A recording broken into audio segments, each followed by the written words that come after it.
Silipin naman natin ang sitwasyon sa MRT ngayong Monday rush hour. Live mula sa MRT North Avenue Station sa Quezon City. May unang balita si Bernadette Reyes live. Bernadette! Ivan, alas 4:30 pa lang ng umaga ay bukas na itong MRT Line 3 para sa mga pasahero.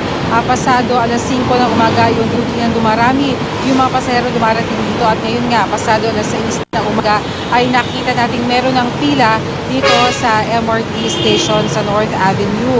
Pero Ivan, agad naman ding umuhupa yung pila na yan dahil sa sandaling makasakay na yung mga pasahero naroon sa platform ay agad din namang pinapaakyat yung mga naitipong pasahero dito sa baba ng estasyon.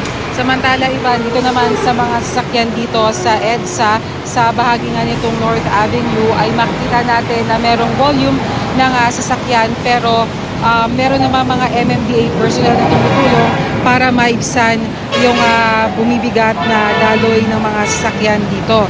Ivan, ngayon nga ay balik trabaho na araw ng Lunes pero meron tayong mga ilang kapuso na hindi pa rin nakaka-get over doon sa laban ni Jeff Horn at Manny Pacquiao kahapon. Pakinggan natin yung bahagi ng ating mga naging panayam kanina.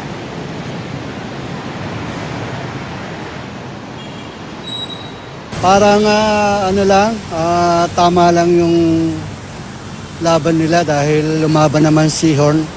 Talagang patas naman ang laban nila sa palagay ko. Unfair. Bakit po? Ay madaya yung referee. Wala tayong magagawa. Talagang natalo siya. Ayaw nating matalo. Pero wala tayong magagawa.